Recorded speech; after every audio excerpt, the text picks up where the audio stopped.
வணக்கம். இது நியூஸ் ஃபர்ஸ்டின் மதிய நேர பிரதான செய்தி. உங்களோடு இணைந்து கொள்ளும் நான் டில்ஷாட் தேவதாசன். முதலில் தலைப்புச் செய்திகள். கம்பகா பகுதியில் இடம்பெற்ற வாகன விபத்தில் 3 பலி. கல்கமுவா பகுதியில் கடத்தப்பட்ட சிறுவனை தேடும் நடவடிக்கை தொடர்ந்தும் முன்னெடுப்பு. நைஜீரியாவில் இபோலா வைரஸ் காரணமாக 2 வாரத்திற்கு பாடசாலைகள் மூடப்பட்டுள்ளன. இனி விரிவான செய்திகள். கல்கமுவ மீகலவ கட்டுகம பலகம பகுதியில் இனம் தெரியாதவரால் கடத்தப்பட்ட சிறுவன் தொடர்பில் இதுவரை எவ்வித தகவல்களும் கிடைக்கவில்லை என போலீசார் தெரிவித்தனர். இந்த சம்பவம் தொடர்பில் பலரிடம் வாக்குமூலங்கள் பதிவு செய்யப்பட்டுள்ளன. 2 மோட்டார் சைக்கிள்களில் வருகை தந்த முகமூடி அணிந்த 4 சிறுவனை கடத்தி சென்றுள்ளனர். குறித்த நபர்களினால் சிறுவனின் பெற்றோர் தாக்குதலுக்கு உள்ளாகியிருந்தனர். சிறுவனை தேடும் நடவடிக்கையில் சில போலீஸ் குழுக்கள் ஈடுபட்டுள்ளதாக போலீஸ் ஊடக பேச்சாளர் சிரேஷ்ட போலீஸ் அத்தியட்சகர் அஜித் ரோஹன தெரிவித்தார். வவுனியா மகாரம்பை குளம் பகுதியில் கூரிய ஆயுதத்தினால் தாக்கி பெண் ஒருவர் கொலை செய்யப்பட்டுள்ளார். குறித்த பெண்ணின் மீது கோடாரியால் கணவன் தாக்குதல் நடத்தியுள்ளதாக வவுனியா போலீசார் குறிப்பிட்டனர். இந்த சம்பவம் நேற்றிரவு 11:30 அளவில் இடம்பெற்றதாக போலீசார் மேலும் தெரிவித்தனர். தாக்குதலை தடுப்பதற்கு முயற்சித்த பெண்ணின் தந்தை காயமடைந்த நிலையில் வவுனியா வைத்தியசாலையில் அனுமதிக்கப்பட்டுள்ளார். தாக்குதலில் குறித்த பெண்ணின் தாயாரும் காயமடைந்து வைத்தியசாலையில் அனுமதிக்கப்பட்டுள்ளதாக எமது செய்தியாளர் குறிப்பிடுகின்றார். குடும்ப தகராறு காரணமாக இந்த கொலை சம்பவம் இடம்பெற்றுள்ளதாக போலீசார் குறிப்பிட்டனர். இதேவேளை தாக்குதல் நடத்தியதாக கூறப்படும் கணவன் காத்தான் சின்னகுளம் பகுதியிலிருந்து இன்று காலை சடலமாக மீட்கப்பட்டுள்ளார். மரம் ஒன்றில் தூக்கில் தொங்கிய நிலையில் அவர் சடலமாக மீட்கப்பட்டுள்ளதாக போலீசார் தெரிவித்தனர். இந்த சம்பவம் தொடர்பிலான மேலதிக விசாரணைகளை வவுனியா போலீசார் முன்னெடுத்துள்ளனர்.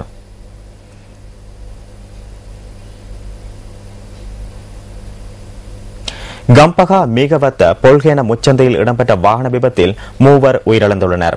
வேன் ஒன்றும் லொரி ஒன்றும் நேருக்கு நேர் இன்று அதிகாலை மோதி விபத்துக்குள்ளாகியுள்ளதாக போலீஸ் ஊடகப் பிரிவு குறிப்பிடுகின்றது. கம்பகா உடுவில்ல பொல்கேன சந்தையில் இன்று அதிகாலை 5:15 மணியளவில் இந்த விபத்து இடம்பெற்றுள்ளது. கெக்கிராவிலிருந்து பியகம நோக்கி பயணித்துக் கொண்டிருந்த வேன் ஒன்று பியகமவிலிருந்து வெளிவேரிய நோக்கி பயணித்துக் கொண்டிருந்த லொரியுடன் மோதுண்டு விபத்துக்குள்ளாகியுள்ளது. விபத்துக்குள்ளான வேனில் 3 பெண்களும் 2 நபர்களும் பயணித்துள்ளதாக தெரிவிக்கப்படுகின்றது. மரண சடங்கொன்றிற்காக சென்று வீடு திரும்பிக் கொண்டிருந்த சந்தர்ப்பத்திலேயே குறித்த வேன் விபத்துக்குள்ளாகியுள்ளது.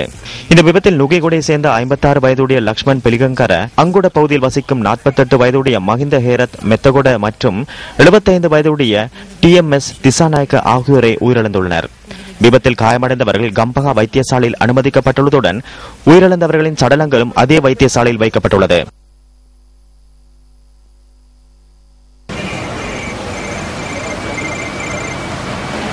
திருகோணமலை 91வது கட்டை பகுதியில் விசேட அதிரடிப்படையினர் பயணித்த பஸ் ஒன்று விபத்துக்குள்ளானதில் 17 பேர் காயமடைந்துள்ளனர். கொள்கலன் வாகனம் ஒன்றை முந்தி செல்ல முற்பட்ட சந்தர்ப்பத்தில் இன்று காலை 8 மணி அளவில் இந்த விபத்து இடம்பெற்றுள்ளதாக போலீஸ் ஊடகப் பிரிவு குறிப்பிட்டது.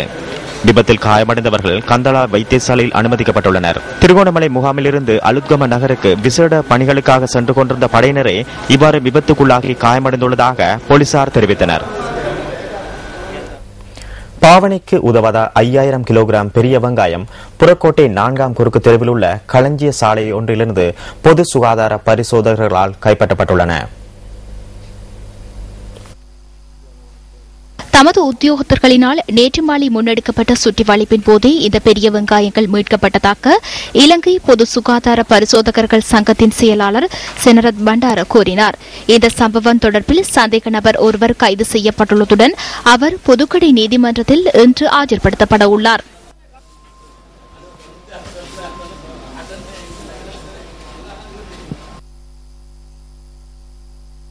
இதேவேளை ஹட்டன் டிகோயா என்வெரி தோட்டத்தில் தொழிலாளர்களுக்கு வழங்கப்பட்ட காலாவதியான கோதுமை மா கைப்பற்றப்பட்டுள்ளது.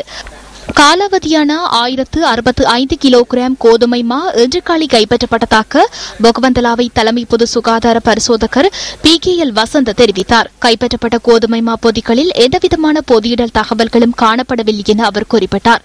கைப்பற்றப்பட்ட கோதுமை மாவுடன் களஞ்சிய சாலையின் பொறுப்பாளர் ஹட்டன் நீதவான் நீதிமன்றத்தில் இன்று ஆஜர்படுத்தப்பட உள்ளதாக PKL வசந்த் கூறினார்.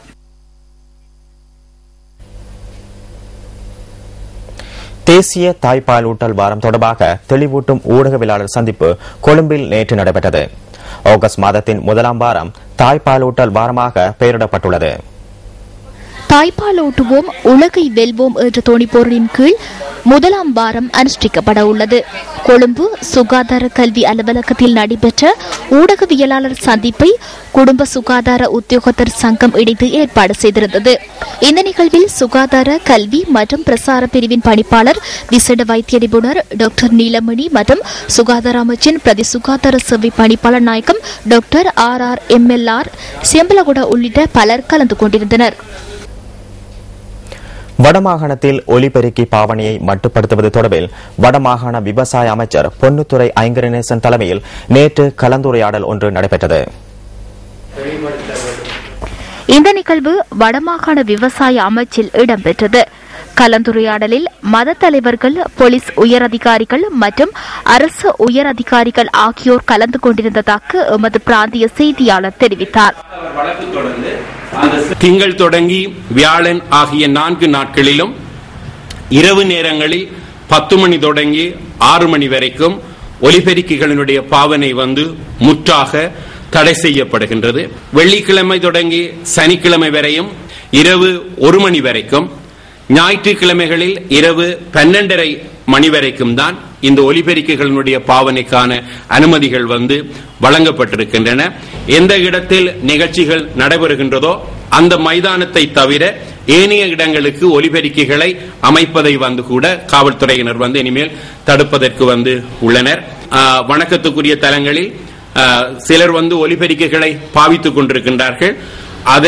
அந்த ஒலிபெருக்கிகள் தொடர்பான கட்டுப்பாடுகள் எதனையும் நாங்கள் இன்று, அதாவது ஏற்கனவே சில பூசை நேரங்களில், வழிபாட்டுக்குரிய நேரங்களில் குறுகிய அல்லது சப்தம் குறைந்த அளவுக்கு ஒலிபெருக்கிகளை அவர்கள் பயன்படுத்தி வருகின்றார்கள்.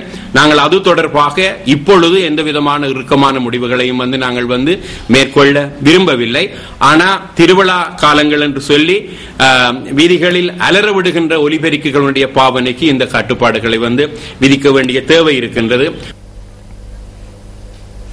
அக்கரைப்பற்று வெள்ள பாதுகாப்பு வீதி பகுதியில் இடம்பெற்ற துப்பாக்கி பிரயோகத்தில் ஒருவர் படுகாயமடைந்துள்ளார்.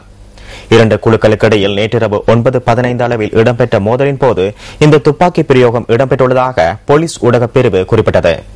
துப்பாக்கி பிரயோகத்தில் காயமடைந்தவர்கள் அக்கரைப்பற்று வைத்தியசாலையில் அனுமதிக்கப்பட்டதன் பின்னர் மேலதிக சிகிச்சைகளுக்காக அம்பாறை வைத்தியசாலைக்கு மாற்றப்பட்டுள்ளார். குடும்ப தகராறினால் இந்த மோதல் ஏற்பட்டிருக்கலாம் என போலீசார் குறிப்பிடுகின்றனர். சம்பவம் தொடர்பிலான மேலதிக விசாரணைகளை அக்கரைப்பற்று போலீசார் முன்னெடுத்துள்ளனர்.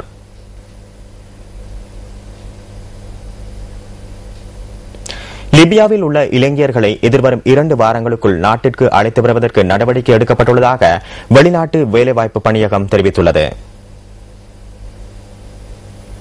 லிபியாவில் அதிகரித்துள்ள மோதல்களால் அங்குள்ள இலங்கையர்களின் நிலை தொடர்பாக நியூஸ் பஸ்ட் வெளிநாட்டு வேலைவாய்ப்பு பணியகத்தின் பொது முகாமையாளர் மங்கள ரந்தனியவிடம் வினவியது.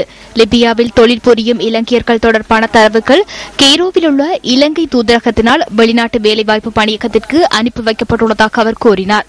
இதற்கமைய சுமார் 50 இலங்கையர்களை அவசரமாக நாட்டிற்கு அழைத்து வர வேண்டிய நிலை காணப்படுவதாகவும் அதற்கான நடவடிக்கைகள் எடுக்கப்பட்டு வருவதாகவும் அவர் குறிப்பிட்டார். விமான இவர்களை நாட்டிற்கு அழைத்து வருவதற்கு அதிக பணம் செலவிட நேரிட்டுள்ளதாகவும் அதற்கான நிதியை வெளிநாட்டு வேலைவாய்ப்பு ஊக்குவிப்பு மற்றும் நலன்புரி அமைச்சு ஒதுக்கியுள்ளதாகவும் வெளிநாட்டு வேலைவாய்ப்பு பணியகத்தின் பொது முகாமையாளர் மங்களரான் தெரிவித்தார்.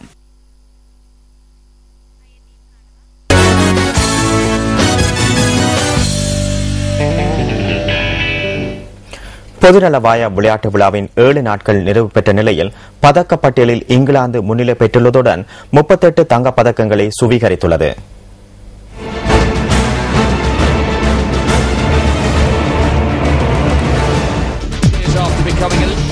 இம்முறை பொதுநலவாய விளையாட்டு விழா ஸ்காட்லாந்தின் கிளாஸ்கோ நகரில் நடைபெற்று வருகின்றது. இங்கிலாந்து 38 தங்கப் பதக்கங்களை சுவீகரித்து முதலிடத்திலும் 35 தங்கப் பதக்கங்களை பெற்று ஆஸ்திரேலிய அணி 2ஆம் இடத்திலும் உள்ளன. கனடா 22 தங்கப் பதக்கங்களை பெற்று 3ஆம் இடத்தில் உள்ளது.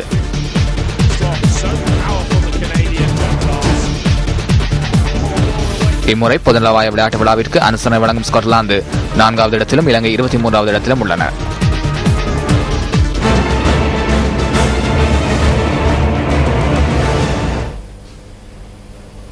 பொதுநலவாய விளையாட்டு விழாவின் ஆண்களுக்கான நீளம் பாய்தல் போட்டியில் தங்கப் பதக்கத்தை ஒலிம்பிக் சாம்பியனான இங்கிலாந்தின் கிரகரி ரத்தப்ரட் வெற்றி கொண்டுள்ளார்.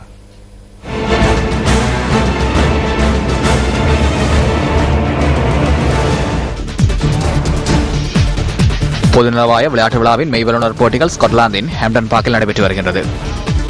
ஆண்களுக்கான நீளம் பாய்தல் போட்டியில் இங்கிலாந்தின் ரதர்ஃபர்ட் 8.20 மீட்டர் தூரம் பாய்ந்து தங்கப்பதக்கத்தை சுவீகரித்துள்ளார்.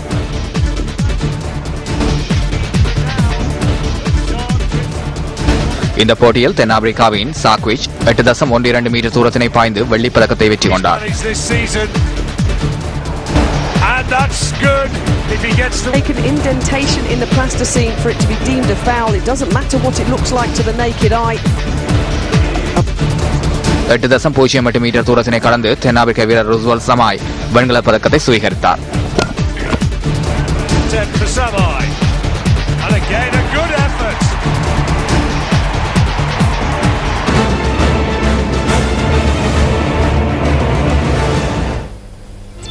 இத்துடன் நியூஸ் ஃபர்ஸ்டின் மதிய நேர பிரதான செய்தி நிறைவு பெறுகின்றது. நியூஸ் ஃபர்ஸ்டின் மணித்தியாளர் செய்தியை 2:25க்கு எதிர்பாருங்கள். வணக்கம்.